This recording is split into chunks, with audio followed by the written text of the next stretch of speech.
Good morning student. जैसा कि आप जानते हो, नेमचंद कुमार लेक्चरर कॉमर्स का हमारा लेसन नंबर फर्स्ट चल रहा है 12th क्लास वाले स्टूडेंट के लिए, जिसमें हम कल पढ़ रहे थे प्रबंध की प्रकृति, जिसमें हम 2 बिंदु पहले से पढ़ चुके थे। प्रबंध बहुविधा के रूप में, जिसके बारे में अच्छे से जानकारी ली थी। दूसरा पॉइंट हमने पढ़ा था प्रबंध विज्ञान एवं कला के रूप में। तीसरा बहुत महत्वपूर्ण बिंदु, जिसका एक अलग से क्वेश्चन अक्सर बनता है, प्रबंध पैसे के रूप में। प्रकृति का अर्थ मैंने बताया था स्वभाव, यानी प्रबंध का स्वभाव कैसा है। इसमें तीसरा बिंदु हम पढ़ रहे हैं कि प्रबंध एक पैसे के रूप में। पैसे प्रबंध को पैसे पुराने समय में परंपरागत रूप से पैसे के रूप में नहीं लिया जाता था। इसे जन्मजात गुण के रूप में, यानी डॉक्टर का बेटा डॉक्टर, बढ़िया का बेटा बढ़िया, और भी बहुत सारे नाई का बेटा नाई, मजदूर का बेटा मजदूर, इस तरीके से समझा जाता था। लेकिन आधुनिक युग के अंदर पैसा जो है प्रबंध को पैसे के रूप में जाने लग गया है। हालांकि अभी पूर्ण तरीके से ये विकसित नहीं हुआ है। अभी प्रबंध को पूर्ण रूप से पैसे के रूप में नहीं कहा जाता है। ये क्यों है, ये सब हम इसको अच्छे से जानते हैं। पर पैसा की परिभाषा क्या होती है? पैसा एक ऐसा व्यवसाय है, ये हम पॉइंट है हमारा प्रबंध पैसे के रूप में, ये इसकी एक परिभाषा है, इसका अर्थ है जो हम समझ रहे हैं। पैसे को परिभाषित कीजिए, क्वेश्चन आपको दे दिया है, पैसे को परिभाषित कीजिए। तो पैसे के रूप में पढ़ाने में बहुत सारे क्वेश्चन बनेंगे। पैसे को परिभाषित कीजिए, पैसे का अर्थ बताइए, पैसे की विशेषताएं बताइए, या फिर पैसे और प्रबंध की विशेषताएं बताइए, ऐसे करके, या फिर पैसे का सविस्तार वर्णन कीजिए। ऐसे करके पैसे से संबंधित 4 प्रश्न मैंने आपको बताए हैं। चारों प्रश्नों के जवाब हमें यहाँ मिलेंगे। तो हम सबसे पहले पैसे की परिभाषा पढ़ते हैं। पैसा एक ऐसा व्यवसाय है, पैसा एक ऐसा व्यवसाय है जिसके लिए विशिष्ट ज्ञान। विशिष्ट ज्ञान क्या होता है? जैसे किसी इंग्लिश के टीचर को इंग्लिश के बारे में पूर्ण ज्ञान होना चाहिए, वो उसका विशिष्ट ज्ञान हो गया। सामान्य ज्ञान यानी सभी प्रकार का ज्ञान, जैसे खाना पीना, उठना, नहाना धोना, भागना, ये सामान्य ज्ञान हो गया।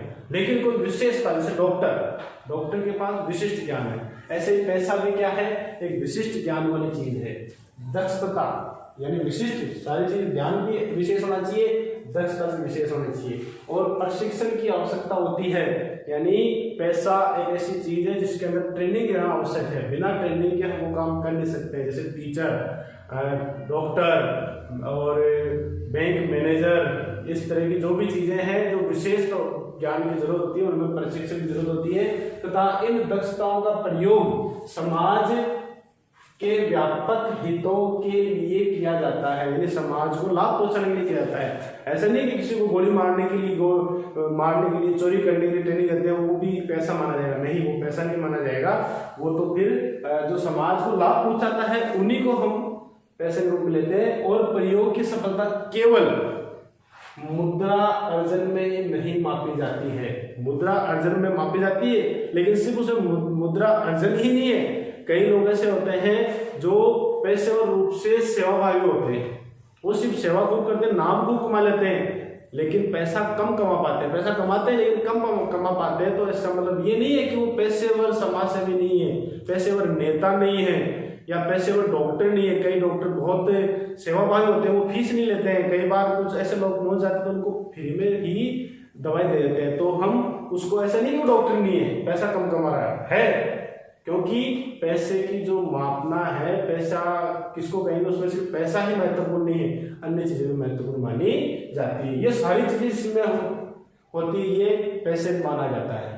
परिभाषा के रूप में मैंने आपको पैसा बताया। ऐसे इसकी विशेषताओं के रूप में भी देख लो कि पैसा किसे माना जाता है, जिसमें ज्ञान विद्यमान हो। जैसे परिभाषा के आधार पे ही ज्यादातर विशेषताएं निकाली जाती है किसी बिंदु की।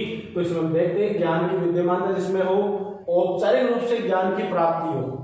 पहले भी समझाया था औपचारिक क्या होता है, अनौपचारिक क्या होता है। औपचारिक वो होता है जिसके ऊपर पूर्ण तरीके से नियंत्रण होता है। वो औपचारिक जिस पे हम नियंत्रण नहीं रख सकते वो होती है अनौपचारिक। जैसे भीड़, ऐसे भीड़ इकट्ठी हो गई, वो अनौपचारिक है। लेकिन कोई कर्मचारियों को कोई नोटिस देकर या फोन करके उनको एक साथ इकट्ठा किया जाता है तो वो हुई औपचारिक समूह। तो औपचारिक रूप से ज्ञान की प्राप्ति होनी चाहिए। ऐसे नहीं इधर सुन लिया उधर सुन लिया कोई बात या फिर किसी से देख लिया वो ज्ञान प्राप्त हो गया, वो औपचारिक नहीं है। औपचारिक ज्ञान से 12th की एग्जाम दी, 12th पास की और 12th में अच्छे नंबर लेके हम पास हुए, मार्कशीट मिली है, हमें सबूत है, वो औपचारिक ज्ञान माना जाता है। तो ऐसे पैसे में औपचारिक ज्ञान होना चाहिए। प्रतिनिधि संस्था, कोई ना कोई संस्था ऐसी वैलिड होनी चाहिए। जब हम कोई मार्कशीट में मोहर मंगाते हैं तो अजमेर की बोर्ड की मोहर होती है, हमारे स्कूल संस्था प्रधान की मोहर साइन होते हैं, तो वो प्रतिनिधि है, संस्था है जो कोई एक उसका मान्यता देती है उसको, वो संस्था होनी चाहिए। साथ में नैतिक आचार संहिता यानी समाज की भलाई के लिए वो काम में आने चाहिए पैसा। साथ में सेवा की प्रवृत्ति, पैसों में सेवा की प्रवृत्ति को भी शामिल किया जाता है। जिसमें पांचों चीजें विद्यमान होती है उसको हम पैसा मानते हैं। तो अब हम जरा ये इस पे नोट करते हैं कि ये विशेषताएं हमारे प्रबंध में पाई जाती है या नहीं जाती है। तो आप देखोगे प्रबंध में ज्ञान की विद्यमानता तो होती है, लेकिन कहीं ज्ञान की विद्यमानता आजकल बहुत सारी संस्थाएं ऐसी है जो मैनेजमेंट का कोर्स करवाती है। जैसे भारत के अंदर भारतीय ऑल इंडिया मैनेजमेंट संस्थान है, अमेरिका में अमेरिकन मैनेजमेंट एसोसिएशन संस्थान है। ये संस्थानें क्या कर रही है, मैनेजमेंट का कोर्स करवा रही है, लेकिन वो सभी मैनेजर जितने व्यवसाय हुए सारे मैनेजर उन संस्थाओं से कोर्स करके आए, ये जरूरी नहीं है। इसका मतलब ये हुआ कि ज्ञान तो है, बिना ज्ञान के तो कोई भी बिजनेस नहीं कर सकते, लेकिन औपचारिक रूप से ज्ञान मैनेजर के पास है, मैनेजर के पास हो, ये जरूरी नहीं है। इसका मतलब ज्ञान के हिसाब से तो प्रबंध को हम पैसा कह सकते हैं, प्रबंध को पैसा कह सकते हैं, लेकिन औपचारिक रूप से ज्ञान है, इसके आधार पर हम इसको पैसा नहीं कह सकते।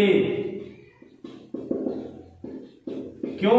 क्योंकि सभी मैनेजर उन संस्थानों से ट्रेनिंग लेकर नहीं आते हैं। प्रतिनिधि संस्था, सारे मैनेजर भी कोई ना कोई मार्कशीट लाने की जरूरत नहीं है। अनपढ़ भी कोई दुकान खोल के बैठ गया, उसका मैनेजमेंट कर रहा है, तो वो मैनेजर ही माना जाएगा, प्रबंधक माना जाएगा।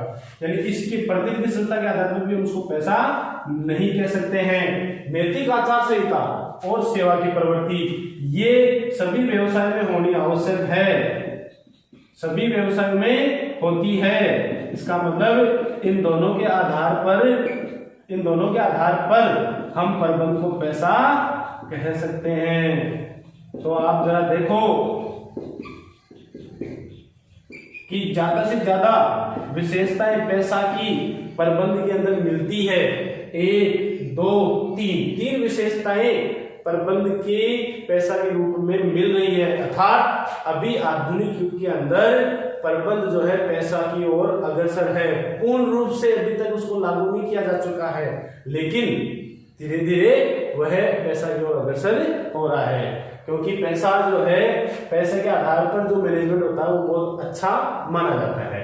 अब धीरे धीरे समय के अनुसार जैसा आधुनिक समय बढ़ता जा रहा है, उसके अंदर ज्ञान, चातुर्य, कला, खूब सारी चीजें की जरूरत पड़ती है। इस आधार पर पेशेवर प्रबंध की आवश्यकताएं ज्यादा जाने लगे हैं, लेकिन फिर भी व्यवसाय को 2 भागों में बांटा जा चुका।